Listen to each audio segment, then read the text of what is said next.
Hello everyone. So this will be a basic session on the introduction to airline economics. The main reason that I'm posting such videos is mainly to target students who are involved in studying aviation management subjects. And this is an educational purpose video, but obviously can be informative for anybody interested.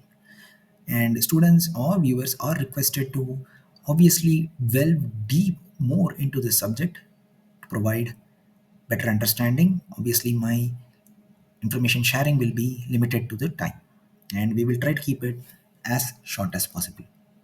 The main reason is to understand the learning outcomes, and my first learning outcome will be to understand the importance of economics in the aviation industry, to understand the state of the Indian aviation industry briefly, and to identify the stakeholders of our Indian aviation industry. Now, if I say that I want to understand Indian aviation or any airline industry, it is highly complicated. The reason being there are many decision makers or stakeholders involved. Now, basically, I can narrow it down to three people or three organizations that play a major role. Number one will be your manufacturing or aircraft manufacturing companies, because the size of the aircraft and the range that it can travel will decide the type of market that it covers. Maintenance, from that perspective, if I see the number of hours, days, weeks, months, or even years the aircraft will remain inactive, will again decide how much revenue that I can or cannot make from the aircraft.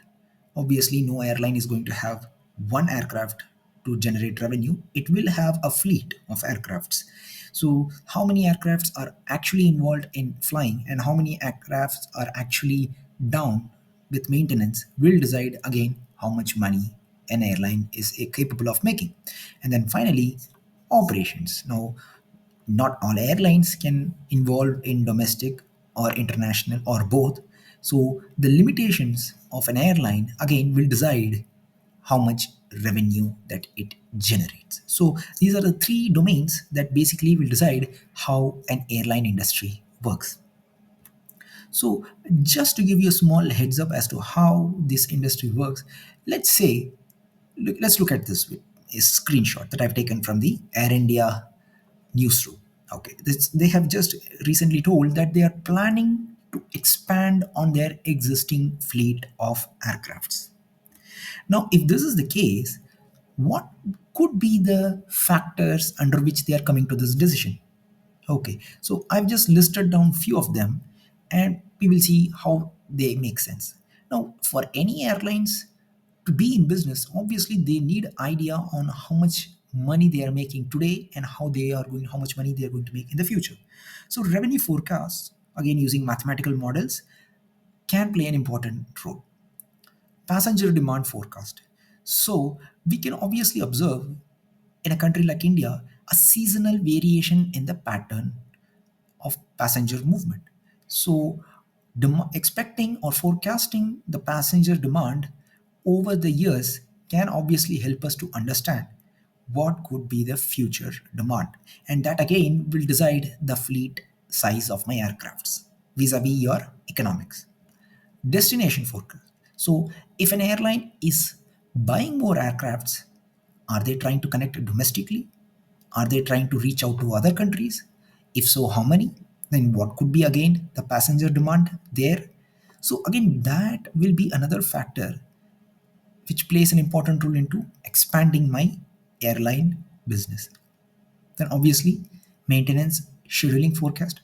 Nowadays, the airline industry is taking the help of AI to predict certain maintenance activities before failure.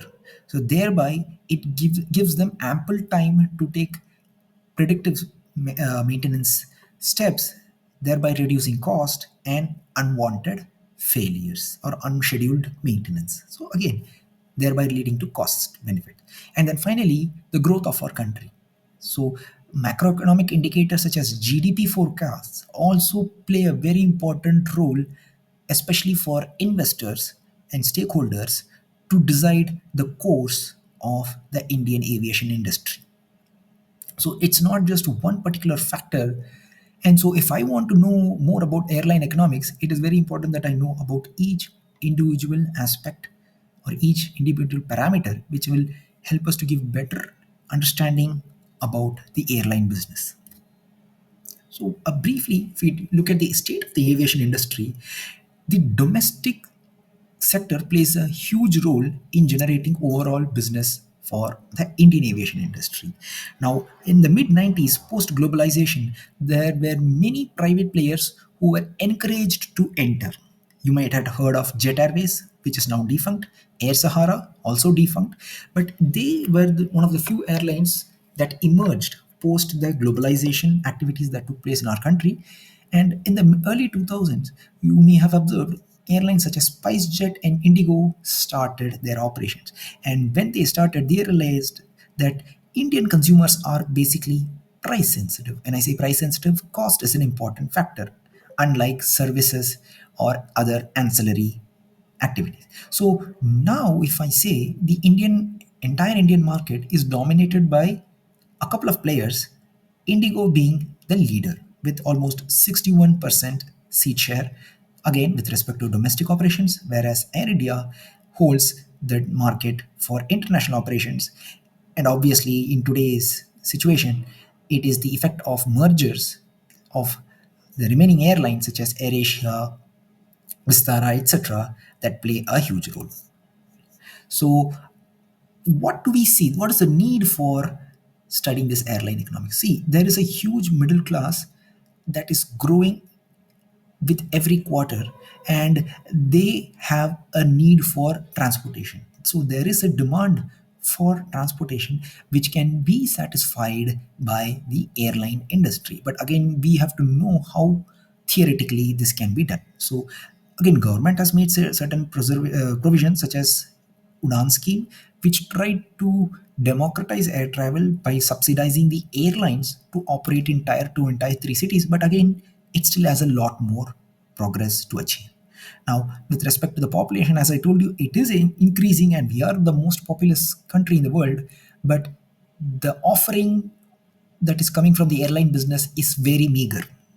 We have very less seats to offer. So the main reason for choosing this subject is to understand how this supply demand mismatch can be understood better through airline economics.